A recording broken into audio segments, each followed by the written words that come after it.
Boom, episode 5. This is the Lone Chemist Podcast. My name is Johnny. My name is Abdallah. And we are back. So, what's new, Abdallah? How we doing? I think we're doing just fine. It's, I don't have a good answer to your question. Come on, man. Have you grown just, tired in your old age? You can't, give me any scoops? Just tired, absolutely. What I'm not tired of is making these podcasts and finding good topics to discuss. Yeah, man. No, we're, We do it for the people. No, people want it, man. All right, so this is something actually in a couple of my live streams people have been talking about, and I figured to make a short discussion-esque podcast about it. We're gonna pose the age-old question, which I think there's a clear answer for: can the DC universe be saved? And regardless of subjective opinion, it's clear that the DC universe is struggling, to put it mildly. They've had one critically successful movie, which I thought was good but overrated, Wonder Woman. And they've just had a bunch of shit burners that have been put into the airwaves. So Right. I'm actually pretty curious as to if this universe can be salvaged at all, because there's been a lot of talk and a lot of behind-the-scenes drama of people leaving, people wanting to come in, people Right. not wanting to stay. It's one of those things where, just the story behind this universe is Warner Brothers. So right now we're seeing Disney dominate everything. Disney has 5 sort of branches. You have Disney Animation, you have Pixar, Marvel, Lucasfilm, and then Disney. So Disney live action and Disney animated. And then Fox is enjoying them too now. Yeah, Fox may be joining them as well. So, they're just dominating the airwaves. This year we have, Black Panther and Infinity War basically together grossing about $1.5 billion. Yeah, they broke $3.5 billion. They broke the box office. Broke the box office. Incredibles 2 did very well. And then, even with Solo not performing well at all, they can take it on the chin and move on. They made their money back, for sure. Yeah, so, but, other studios had to answer. Before Disney had this era of dominance, Warner Brothers used to be that studio. You had all these major properties. The Lord of the Rings, Warner Brothers owned that. The Harry Potter series, Warner Brothers owned that. All the Nolan movies, so you have Warner Brothers, who you didn't really have to rely upon, but then you had Harry Potter, you had Lord of the Rings. So all of these different things that were just cash cows, a lot of billion-dollar movies being made on a yearly basis. And, once these things wind down, obviously Harry Potter, the series ended, so you have to replace it. Well, you're replacing it with, Fantastic Beasts. The first movie did decently well, but, you can't rely upon that to regenerate the same numbers that Harry Potter was doing. By the same token, Lord of the Rings ended, so you had to do The Hobbit. You probably got a little bit greedy, so you're gonna make it 3 movies. You made the money you wanted, but then they weren't necessarily as well received. So the amount of goodwill you generated from that franchise has been eroded. And then what do you need? You need a fresh start, something to compete with the rest of the marketplace. So you have all these superhero characters. Your rival studios, both Fox and Marvel, are making successful, well-liked, well-respected movies left and right. So you have to have an answer to that. Well, here's the thing. The DC has had many different starts and sputters and starts again and sputters. Originally, if you remember, before Iron Man even came out, the original Superman movie back in 2006 was supposed to be the start. Was supposed to be the start of a new universe. The start of something. Maybe not a universe. I do believe Marvel really pioneered that.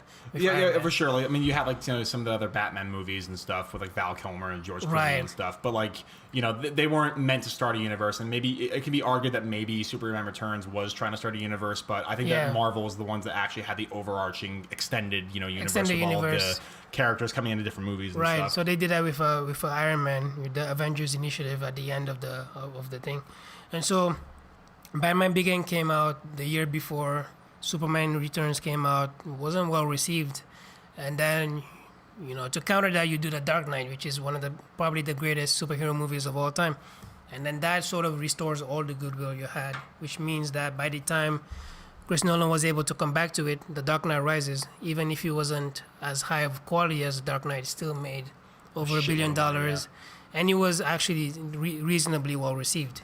So Nolan exits. He makes it clear that this is his last movie, and so you have a big vacuum to fill, not only with regards to the director, but with the property.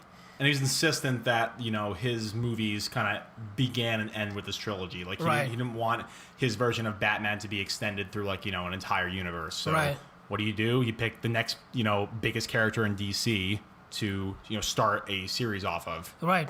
So, Man of Steel. Man of Steel, Superman. Which for some reason you avoid the name Superman. You don't call him Superman in the movie. You don't call the title of the movie Superman. But then the next movie you call him Superman. Yeah, so then, you know, you say, we're going to try to move away from this Nolan thing altogether. Well, even though you don't want to completely get rid of him, so you hire him as a creative consultant, right? Or a producer. I guarantee you he did not do a single fucking thing in that movie. I don't think he wanted anything to do with it. No, exactly. But he needed to lend his name to the credibility, right? Exactly, because, I mean, you had The Dark Knight Rises end in 2012, and then, like, you needed a movie to kind of fill the vacuum with that. And so you need to, because, I mean, Nolan's arguably one of the best directors working right now, so you need to, like, oh my god, he made a grounded, realistic, amazing superhero movie, so if his name's attached to it, it's obviously going to be really good, right? Yep. Well, so you try Man of Steel and you try Green Lantern. Green Lantern doesn't work at all. Don't even talk about that. Green Lantern was meant to be the start of... they had a post-credit scene. They, like, thought it was going to be a big thing. They play themselves. They play themselves. I mean, when you have a CGI suit looking like a leprechaun on the screen. Right, yeah. Just not a well-designed thing at all. The complete opposite of what Nolan did. Oh, yeah, for sure. But, you know, Man of Steel... I feel like Man of Steel suffered by just how over the top he was trying to anchor his vision into what Zack Snyder really wanted. I feel like they went a little bit too far into the darkening aspect of, and they just chose the wrong character to do that. Man of Steel itself, you know, looking back at it now, as bad as people say. I think it's a lot better than people give it credit for. Now, I will say, I mean, there are glaring narrative flaws in the structure of the story, and actually, I'll give the movie a little bit of credit. It explored the dynamic of, like, being on Krypton and the destruction of Krypton, and basically, like, you know, the prepubescent, you know, Superman and all that stuff, and, like, being a baby and being sent off. We spent, like, you know, 20 minutes on Krypton. I thought that was actually a pretty cool part of the story. Superman doesn't really fit in. Yeah, but then after that, the movie, it goes forward in time, then a little bit backwards, then back farther, then further when he's Superman, and then he goes back, and then he goes forward, and the movie just came across as this art house movie that was directed by a film student. Like, it's, you know... I think that's fair. No, but the thing is, like, you know, if you spend a little more time in the editing chair and the cutting phase, I think the movie actually could have been very, very good. Yeah, and I just don't believe Zack Snyder was the right person to write the script. No, now if he was just a director of photography and cinematographer, I think that the movie would would have been great, yeah. If you had, like, someone like, what's his face? Like, if you had, like, David Fincher directing it, for example, like, a guy who knows how to craft amazing visuals and... you know, from his, like, you know, the director's chair and also, like, you know, CGI. Because most of his films are, like, you know, marrying CGI and all that stuff, like, very, very well with you know, just the actual camera angles and all that. If you had someone like him that can marry a really, really good story with great visuals, I think the movie would have been great. Yeah. And Zack Snyder is just not the guy to ever set foot in the writing chair. Right. So, you know, part of the biggest criticism he would receive is his complete misunderstanding of these characters, you know. Yes, I think there is a universe in which it makes sense for Superman to have become aloof his entire life, somebody who's struggling to hide his powers. But at the same time, it can just be equally compelling to have him basically be, you know, you call it a Boy Scout, somebody who's been very successful, you know, like a star football player being the most popular person. That can equally inform his character into becoming Superman once he moves away from Clark Kent. And the problem was it's not like Nolan's Batman introduced Batman for the first time. It's not like Man of Steel introduced Superman for the first time. There have been iterations that themselves were well received that you sort of had to acknowledge in order to make your own version. But no, for sure. You don't try to just diametrically oppose anything that came before you. That's not the way to go. So then you misrepresent Superman, or allegedly so. you misrepresent Batman in the sequel, and overall you just have a universe that you're starting off on the wrong footing, and then by the time you actually are bringing your what you call your holy trinity, Batman, Superman, and Wonder Woman, who are actually the three biggest superhero characters, period. Yeah. No matter what universe, bigger than any X-Men, bigger than any Marvel character, you completely mishandle that movie. Exactly. And so it's hard to recover from that, but you already had a plan. So the movie comes out literally like a couple of weeks before you're scheduled to film Justice League. Maybe you don't expect the negative responses, and I think they should have done a better job of anticipating them. But then at that point, you've done all this preparation. It's too late. You can't go back and redo the movie. So you shoot the entire movie, but then when you're cutting it, you realize that there is no way to salvage it as it is. And some conspiracy theories will say you find a way to ease Zack Snyder out of the project. You bring in Joss Whedon to try to salvage it. It doesn't really work out for you. Well, yeah, because so in that case, I think we're getting to one of the biggest problems of DC Universe is that it started out as a dark take on Superman because it followed in the footsteps of the Dark Knight trilogy, which to Nolan's credit, he took a character that was campy for so long in film, and then he brought him back down to earth. He gave him real conflicted human emotions, and they did it in a way where, like, okay, you could imagine this thing exists in real life. You could imagine a billionaire playboy has all this tech, and he's a super genius, and he has all these people helping him, and you could actually see perceivably how this guy would actually exist in real life. And so he tried to do the same thing as Superman. If he's like and I appreciated this a little bit. The execution was terrible, but like the actual the thought behind it was good because Superman, if he was really on Earth and actually interacting with people and saving people, speaking not of even the amazing powers he has, he's an alien. It would be the most important scientific discovery ever made, right? And it would be in the form of a superhero. And the fact that you're trying to bring this character down to earth and have, really dark emotions behind him, have him be conflicted and almost jaded in a certain extent after his father passes away. Yeah, like that's dramatically fortuitous things that can happen in a story. However, you can't do that with a character that, throughout the entire, formation of the character's history, he's been just this beacon of hope and the symbol of truth and justice and happiness. And he's never had a negative thought in his life, even though he can, kill somebody with a punch.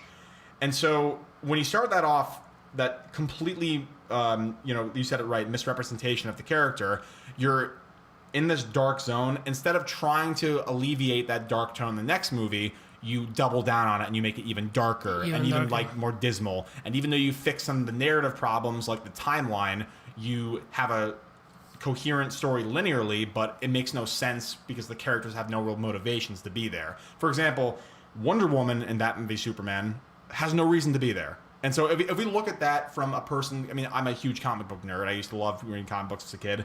If I didn't know that was supposed to be Wonder Woman, if I didn't know Diana Prince was Wonder Woman in the comics, you'd have no fucking idea why she was there. Like, she has no real reason to be in the movie until you actually see her in her tiara and her lasso, right? And so to not give these characters an actual proper introduction, to not have the tones be consistent across different movies, and to not even, have a real path of where they're going. Right. Makes sense. It was just a melting pot of different things, and now it's manifested in conflicting tones, or actually, conflicting tones, not really, inconsistent tones, I feel like is more appropriate. Right, that's more you have Justice League trying to capitalize on the screwball comedy aspects of Marvel. Then you have Wonder Woman being this empowerment of feminism and trying to be a down-to-earth superhero. And then you're going to have Shazam, which is basically magic. And without a good universe of tones established already, you're just going to just keep firing out movies and have really shitty critical responses, I feel like. Right. And part of it, I think let's take a brief detour and explain, Suicide Squad. I feel like when I first heard, first of all, DC copied Marvel beat for beat in terms of how they rolled out their movie titles. Oh, yeah. Because, Marvel does the whole phases, and they'll have a big press conference. They'll have all these different movies that are coming out. DC did the same thing. They projected at that time, it was maybe like 6 or 7 years worth of movies. But then, it doesn't make logical sense because what Marvel did is they kind of like what DC basically tried to do the Wu-Tang approach, where you have a collective project and then everybody has their initial solo movies and then they come back together and stuff. Whereas Marvel, everybody had their own introductory movies. They come together in the Avengers. The events of the Avengers affects them in a particular way. They go back to their lives, but enriched by the fact that, hey, Tony Stark, I'm Tony Stark, but I know this guy, Captain America. I know this God, Thor. How does that affect the way I live my life in my own life? So you have those, and then they come back together again. They split up, they come back together. So narratively, it makes sense for them to do so. When in Justice League, you just try to introduce too many people without really taking the time to get to know them, and then relying upon their solo movies to do that may not be the best approach. No, exactly. I mean, you jump the gun with the team up movie without even really knowing why the character's even there in the first place. Right. Yeah. The team up has to inform their character, and I feel like you needed to do some of that work before they can actually be ready to team up. Yeah, a good example of that is, what's it called? The Avengers really, it served as a dramatic device for basically every character in the movie. Right. Bruce Banner is trying to control this aspect of himself, and you actually see him control the Hulk, beat for beat in the Avengers, which is actually very gratifying. Tony Stark, they portray him as an arrogant asshole who doesn't collaborate well with anybody, and he has to learn how to work with people. Right. Captain America is super, ignorant about the world around him, and he's kind of thrust in this new world where he has to kind of be acclimated to the present time because he's, been asleep for 70 years. Right. And then Thor, we've seen him kind of become more human in the first Thor movie, and now that the Avengers happened, it's like, how does he actually interact with people that are mortals when he himself is a god? Right. So the Avengers actually make sense in all of their character arcs they're trying to convey. You can't have a team-up movie be the beginning of a character arc. Yes, absolutely. Because it makes no sense. It makes no sense, And I feel like, Suicide Squad is the type of movie where once I heard the announcement, I was like, okay, well, that's the one movie they can't really screw up because it just, all of the different elements, you have these super villains teaming up for some type of mission. It just seems like in the right hands, it would be a very good movie. And then they managed to screw it up because they have the wrong mission. Everything is about fit. Suicide Squad, you do not send a Suicide Squad for that type of mission. You have to, you have to understand what the characters you're working with. And I feel like that's the mistake that DC has consistently been making until Wonder Woman is we do not understand the types of characters we're working with. We don't understand what types of stories to tell about them, what situations to put them in so that they can actually make use of whatever character flaws or character assets they have for the greater good. Suicide Squad, you have villains. They're supposed to be morally bankrupt. Put them in a morally bankrupt role and see how they were able to rise above that. They just mishandled the whole thing at that point. And so, Wonder Woman just finally came out. It's a movie that understands what type of character she's supposed to be. And it plays out very well in the way it's supposed to. Even though, you mentioned the fact that it's overrated, I feel like the third act was pretty bad. It nearly derailed the movie. But the first two acts, the amount of goodwill you built was extremely good, and I think those positives outweigh the negatives in the end. Yeah, it's much more competently made than any other DC movie. And part of it is you start with the character. You understand what drives the character. You understand the character's motivations. You put the right supporting characters around her so that you can have her build a path towards a particular journey, and then that journey pays off. And then you go from there. So you have her go through that experience. Well, how does that come into play? 80 years later, where she's facing a monster that is just as strong as she is. How does that play out? They should have made that sort of approach as opposed to something else. But then that brings us to the question. These are the things that they were doing wrong, and it's kind of a fatal flaw. You kind of have to understand the characters that you're working with. And so, how do you go forward from there? Well, what are the sort of salvageable elements you've already introduced that you can actually keep? Well, you have a great Wonder Woman. Keep her, obviously. Keep the team around her. Have the same, and that's one of the movies in production right now. You brought together the same team, you know, the same director, same writer, same presumably the same crew, obviously the same actor. That is a good start. You know, start with that. You know, we trust them now as audience members. We know that she can deliver a good Wonder Woman movie. We'd expect the same later on. But obviously, this is a character that's no longer the same. Like, she's somebody who's hasn't been affected by whatever happens in Justice League because narratively that happens later. Yeah. But somebody who's affected by the events of World War One. And then, you know, if you set this movie in the 80s, well, you have another world war that has happened presumably without her involvement, but now presumably I feel like it's going to be Soviet based, where you have basically the world being close to nuclearly annihilating itself. You need her to come in, and you know, you have these villains that she has to deal with, etc. You know, anchor it in that reality and go from there. Then, you know, but the fatal flaw, like I said, is not understanding the characters that you have. So in terms of the movies that they've completed, they finished filming it and they're in post-production or getting ready for release. It's Aquaman. James Wan did that one, right? James Wan is directing Aquaman. That's going to come out in December 2018, so a few months from now. And then Shazam has completed filming. That movie is going to come out in April 2019.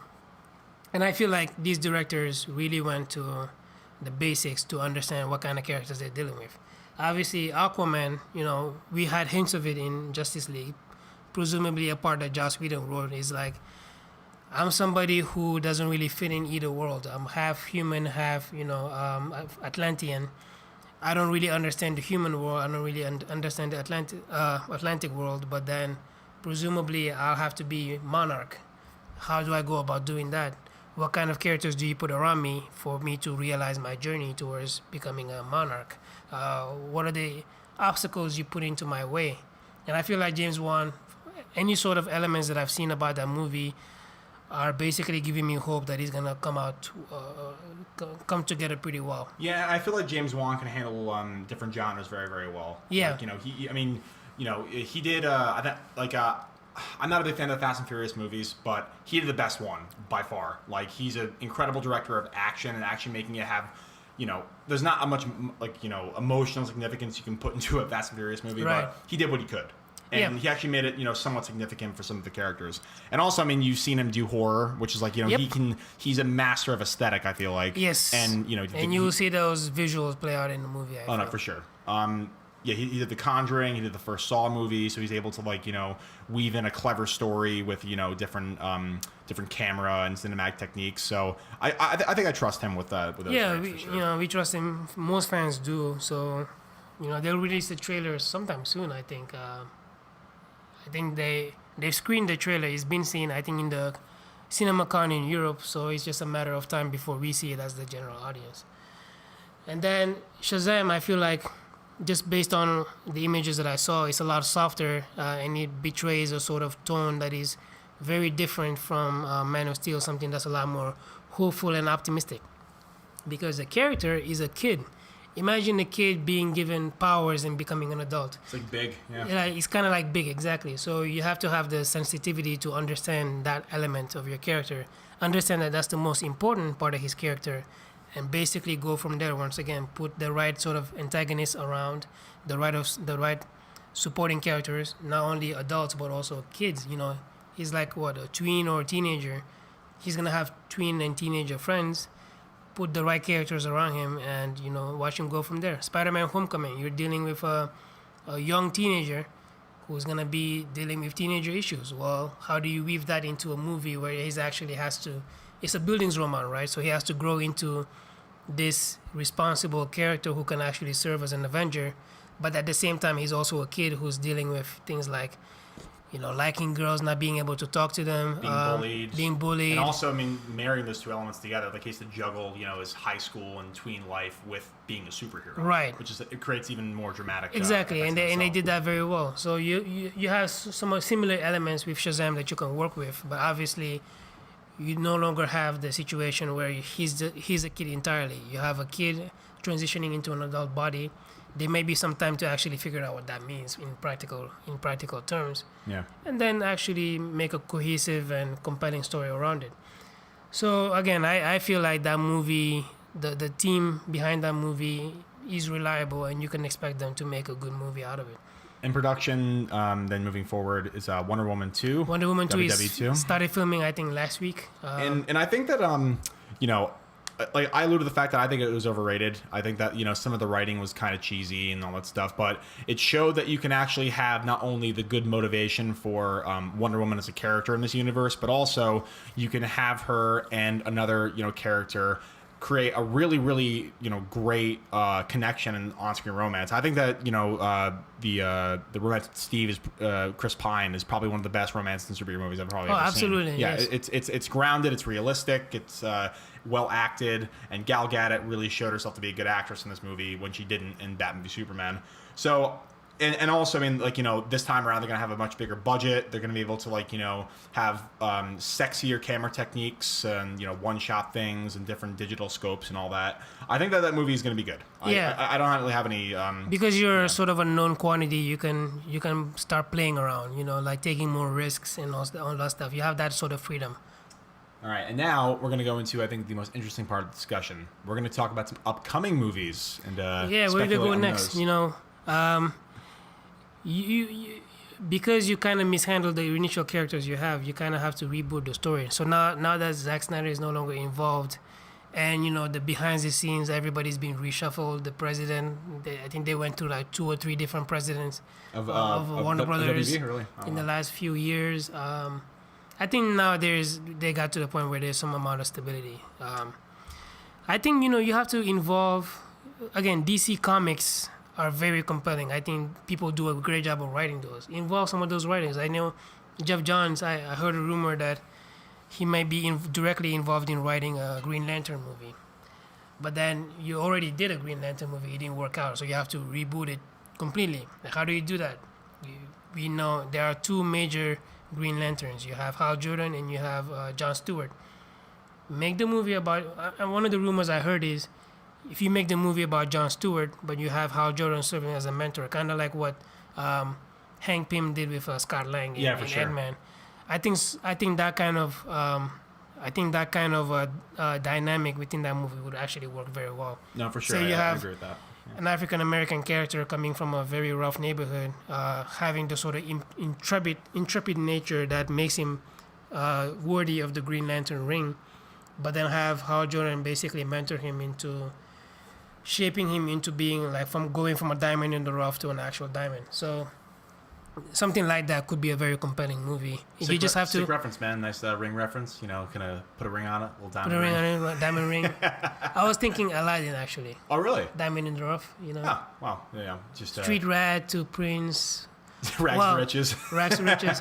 And, Jon Stewart could be, you know, let's say just a rough kid coming from a disenfranchised background. You can sort of anchor that into today's reality. See, there are opportunities to do that, but then how does Hal Jordan feature into it? I think there's a lot of opportunities to really make a compelling story that's going to be relevant to today's youth. Oh, for sure. But and this kind of gets into my biggest critique of the DC universe. I mean, I've done a lot of complaining so far. My biggest critique of the universe is the fact that they are so obsessed with addressing the different flaws in their movies that critics point out. Like, for example, they pointed out the narrative structure being shit in Man of Steel. What do? They made a completely derivative story in Batman v Superman, and they made it, like, you know, politically charged and all that stuff. So they spend all of their time addressing the criticism of the last movie and the current movie, and they forget to make a self-contained good movie on the one they're actually working on. That is how you save the universe. Just make good movies. Exactly. And so... you know, you can't like live in this universe. The fact that like you can't just be riding on the coattails of whatever was shitty about the first movie. You have to actually make a good movie in and of itself. And I think that, you know, in this way, I think the cinematic universe model has really betrayed the DC universe, and the fact that they really have not made satisfying movies in a linked sense. And like there are a lot of fanboys that will defend Batman v Superman as, like, you know, to ends of the earth, but it just did not execute that linked model very, very well, because they're not only trying to link all the movies together, they're trying to make up for the shit that came before the current movie. Right. So, Yeah, there's just a lot of things that they really need to work on, aside from just character motivation. They really need to change their approach to actually making the movies, and it seems like with Aquaman and Shazam, they may be doing that well because they're doing I guess the fish out of water to make a joke about Aquaman, you know. And then Shazam, they're gonna bring in more of the magical, mystical aspects with also that coming of age movie, Right. almost like a John Hughes movie. And so then And in both cases, you're giving yourself the flexibility to have a franchise because you're not putting in the biggest sort of antagonist in there. Like Batman Begins, you don't start with the Joker. You start with Ra's al Ghul, yeah. and then you work your way towards the Joker. In both Aquaman and Shazam, their biggest antagonists are not present within the first movie. So you have the sort of narrative freedom to work your way towards that kind of person. Yeah. But then your character is ready for that conflict when it comes. You don't start with a conflict that they're just not ready for. That actually stunts your character's growth. No, for sure. But this is another problem though. So even though those two characters are probably going to be set and fine for the rest of the movies, the biggest people that are playing like the biggest characters want out of the franchise. So that's going to bring another problem in because not only are you going to have to explain away the problems of the last movie, you're going to have to re-explain why these characters want out and the new characters that are going to fill their shoes, presumably. Right. Like for example, Ben Affleck, there's a lot of credible sources that are saying now that he's going to officially leave, the DCEU after, the single Batman movie comes out in presumably a couple years, which, that's Here's the thing. There are a couple of ways for you to do that. One of the ways that I believe at this point is no longer in play is to use the Flash and his time traveling abilities to actually reboot the entire universe. So you make a Flashpoint movie, the Flash goes back in time, saves his mother. As a result, the chain of events that happens afterwards completely changes the universe, changes the timeline, and now you no longer are wedded to whatever characters you had before. That would be the most straightforward way of rebooting it, but I don't believe that is in play anymore. And in fact, the Flash movie may be going into production later this year, and from what I understand, the directors that they hired are the same people who wrote the script for Spider-Man: Homecoming. And so these are people who are coming in with some credit, yeah. some credibility in their ability to actually put together a movie about a young character and have him grow as a result of that movie and whatever the things that are happening to him in that movie. And as far as I know, he's going to be self-contained. He's not going to feature any sort of big crossovers or anything. And that's the type of direction that they need to go into. Like, just keep these characters isolated, have them grow within the universe, and then when the need arises, bring them together. That being said, if you don't use Flashpoint to reboot, then the other way to do it is by changing the timeline. So, for example, instead of Ben Affleck's character was supposed to be this old, grizzled, and jaded Batman. Well, what if you hire what if you are telling a story about a younger Batman, perhaps somebody who had just started his journey? So presumably if the new Batman movie will have something like that, you will hire a much younger actor who is no longer Ben Affleck, because Ben Affleck is in his mid-40s. You might hire somebody in their late 20s or something. Yeah. And find a way for you to have them be the Batman in whatever other upcoming team-up movies that we'll have. Yeah, that's the second best way to reboot things. That does bring some some issues because again you're just explaining away the flaws in your first movie. But I will say that it would be interesting to see kind of a neo-noir kind of movie with Batman where you have a younger, more spry detective kind of Batman as opposed to someone who's that's a side of him we haven't really seen in movies. But that's a side that's been well developed in video games, comics, and TV shows. Yeah, the Arkham Knight video games, for example. Yeah. So. Sure. There's a lot of opportunity there to bring something that we haven't seen before and anchored in a different type of reality, where you no longer have to have a villain that's a physical match for him, but something that can outsmart him, something that can turn the town against him, which is what Joker did in The Dark Knight. And that is Batman's biggest weakness, is in the absence of Gotham and the absence of any meaning behind what he does. He is nothing. Yeah. So Gotham defines Batman and Batman defines Gotham. Exactly. So if Batman becomes the villain of Gotham, then it explains why he would have a 8-year retirement and not be seen until the events of the Dark Knight Rises.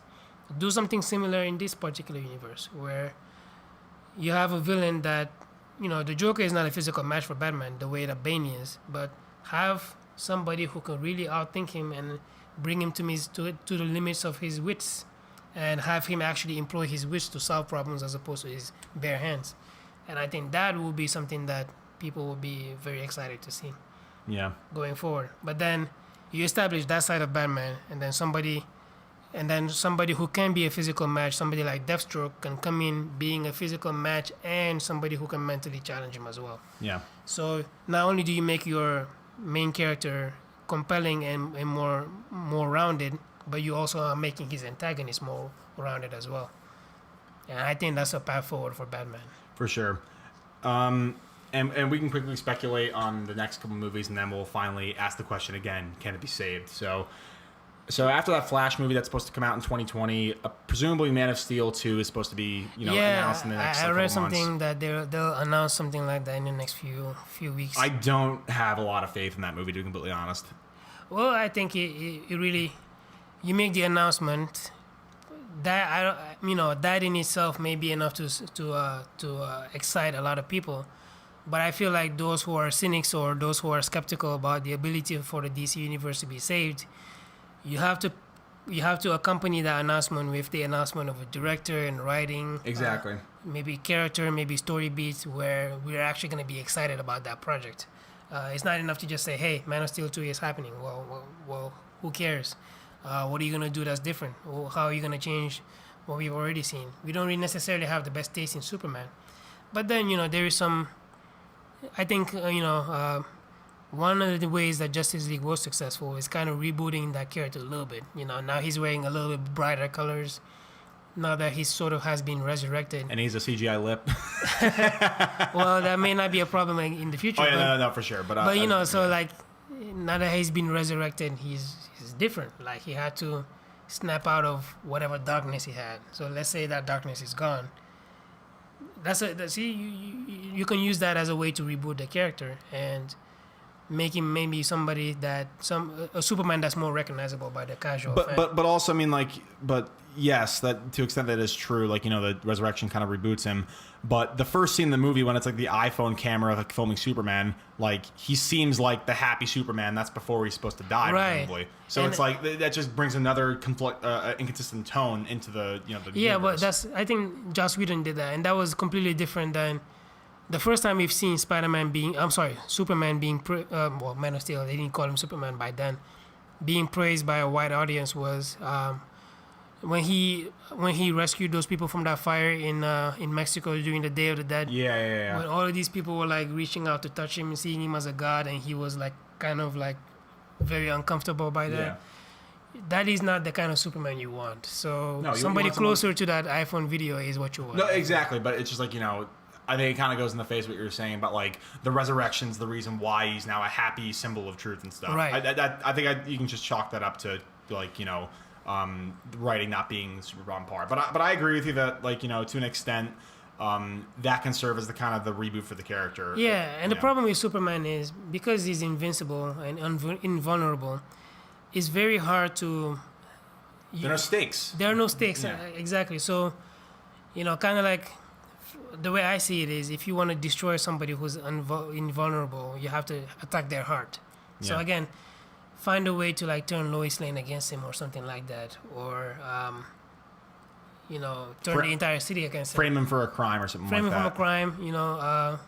Something along those lines. You don't have to have a villain that's a physical match for him, but just make him existing and him operating as difficult as possible. No, exactly. I agree with that. So I hold some hope, but not that much. But we'll see. And then moving forward, we've already talked about the Batman movie that's supposed to come out. Then we have a Joker origin movie, which you're hearing so many different things about it. It's kind of ridiculous. Scorsese was supposed to direct it. Then it was David Fincher. Then what the hell's happening with it? From what I understand, the latest information that I read was Scorsese is producing it. Okay. And it might be starring Joaquin Phoenix as the Joker. And that's. I mean, he's a great actor. He's a great actor. But he can go over the top when he needs to. Yeah, I don't know if I see him as a Joker though. So like, I actually was talking about this on also one of my live streams. Rise Wakefield, the antagonist from The Purge, I think is a perfect Joker. I think he has that menacing yet youthful quality to him that a young Joker would actually exhibit pretty well. I don't think they should do anything else with Jared Leto's interpretation of the character because it was so wrong-headed and it was so out of left field and so poorly motivated that I don't think they really can salvage that at all. Ryan, yeah, I think that I would have to agree with that. And besides, because you've established, wittingly or not, established his female companion as the most charismatic character in that movie, it would be right to focus on her going forward without the impact of the Joker.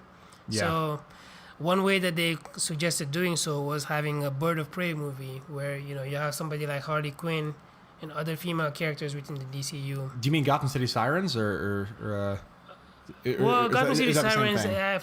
it might be the same thing, but I've heard that term on the TV universe. Oh, okay. So like the Arrowverse could have a Gotham City Sirens where you have actually they have a current character on Arrow called Black Siren, who is a metahuman version of Laurel Lance, who's the Black Canary. So you can have her, and she's currently undergoing a profound character change where she's basically transitioning from being a villain into being a hero. So you can have her and some other superpowered or otherwise female characters within the Arrowverse. Maybe not have their own shows, but give them maybe half a season of a show, kind of like what Legends of Tomorrow did. So that is a possibility within the TV universe because you have that sort of aesthetic already in place. But I believe in the movies, it was supposed to be Birds of Prey. Okay. Unless that is a... But it's a Birds of Prey. Like, I wouldn't understand why they're Birds of Prey because it would presumably be Black Cat or Catwoman, Poison Ivy, and Harley Quinn, right? I heard about Poison Ivy. I don't know about Catwoman. And then those are the... regardless, they're going to have some other kind of like villain like compilation movie, basically. Something like that, okay. Where you no longer have... You have... And the potential risk there is you have to introduce characters, right? You don't want to introduce too many characters within one movie. So what happened with Batman v Superman and also Justice League. Right, so maybe that is something that's 3 movies away where maybe one of the main characters... You've already introduced Harley Quinn. You don't have to do anything with her anymore. But let's say the Batman movie maybe put a bid for Poison Ivy or Catwoman and then put them as titular characters in the Birds of Prey movie. Or even the Joker origin movie, you can have one of the characters that he interacts with and corrupts them similarly to what he did with Harley Quinn, and then have her appear in the Birds of Prey movie. I feel like don't make the same mistake that Batman vs Superman did. Introduce these characters, give them enough room to breathe, and then actually put them in a compilation movie where they can actually grow as characters as a result of interacting with these others. Yeah, and I think you just said it best. It's like, they've been copying Marvel beat for beat, and they've been rushing the team up movies. If you're gonna copy Marvel, at least stick in their model, introduce one character at a time, and then once you establish the lore of the characters, then you bring them together. Don't just bring them together and then, like you said, the Wu-Tang model where it's like, every rapper's got to have the solo album. Like you gotta introduce it slowly and carefully, and it's a long drawn out process, and you may lose some money in the process. But then when they actually have a reason for doing things in a team up movie, then you can be financially successful and have a good movie. And I think DC should rightfully focus into can carve out his own niche. I mean, Marvel really has conquered the universe building. That's their MO. They invented that. And I would say the current iteration of Fox has sort of invented the whole R-rated superhero movies. DC can carve his own sort of original thought. They got to do the villains. I feel like that's what they really got to focus on. They have the best roster of villains. No, for sure. And also they can make them, if they really want to do like an expose movie on like these villains teaming up or a villain-focused movie, I feel like that could, if they do that right, they'd be the first studio to actually do that correctly. Exactly. So, the bid was placed within the Justice League post-credits. Or was it Batman? No, it was Justice League post credits. The League of Our Own or whatever. The League of Us, or it would be the Legion of Evil, right? Legion of Doom or whatever. Legion of, so there are precedents for that. Maybe there are characters you can introduce. Maybe like use the Flash movie to introduce Gorilla Grodd, because Grodd is like a perfect movie for a super villain team up. And you can have sort of, I think the TV show, the Justice League cartoon did that very well, where you have Grodd versus Lex Luthor taking ownership of the Legion of Doom or whatever they're gonna call it. Have that sort of conflict play out in real time while they're basically doing this movie. But then introduce Grodd separately in the Flash movie, or Reverse Flash. Introduce some type of Man of Steel villain in Man of Steel 2, and then bring him into that movie. Batman has an unlimited rogues gallery, so just take whoever would be most compelling, who either will serve as physical or mental antagonists. Put them all together in a movie, and then you will have to take an entire Justice League to fight them. But then they have to fight them in their own unique way, in the way that they're best equipped to do so. They have to be foils of each other, yeah, for sure. That is something that Marvel may not be equipped to do so well. Because we see Infinity War, you have Thanos, who's a larger than life antagonist, but then you have all these secondary villains, the Black Order, who just I don't think a lot of people would be very enthusiastic about how well they were portrayed within the movie. Well, yeah, I mean, they didn't get their names. They just they were supposed to be like brooding servants to Thanos and big brutes. Like that's really all they were supposed to be. Somewhat easily dispatched and everything, but if you introduce your particular villains in this movie as larger than life forces, that's gonna take really a lot to overcome. I think that would be a great movie that no other studio can really do the way that DC could. And then that would be their niche. You establish that, you establish your expertise within that realm, and then anything you do going forward will be very successful. And then basically like the villain centric movies will inform the heroic pursuits to stop them. Absolutely. Which that will be, obviously every superhero manifestation is going to have two heroic elements to it. That's the superhero universe. But to have villains have good motivations, you understand them, and then to have them pay off in a heroic story where they're stopped, I think it could be something that's very exciting for DC Comics. Stay in your lane, know what you can do, and do that well. All right, and so before we go, we're going to pose a question again. Can the DC Universe be saved? I think that if they listen to this podcast, I think they're on their way. Right now, from the films that I've already seen, I'm not that optimistic, but hopefully they, do some of the things that we were talking about, that we were speculating on. Maybe they can, maybe they can't. But in any case, it'll be interesting to see what happens. I think it's all about getting that momentum. So the next 3 movies that are coming out, Aquaman, Shazam, and Wonder Woman 2, if all 3 of them are successful, and I feel like they're going to be on their way. And it would take a big disaster to derail that train once it's going like that. So keep Zack Snyder out of the picture. Yeah, that's a good start. All right, man. But yeah, so you got to get going. But yeah, it's been fun talking to you. And of course, we will have another podcast out soon. Please comment on the video to tell us what you liked about it, what you didn't like, and some topics you want us to talk about in the future. Like and subscribe to the channel. And any last words, Abdallah? Share with your friends. Yep. Share it to people, because people want it. And with that, we are out of here. So I'm Johnny. I'm Abdallah. And we are out. Peace. Peace.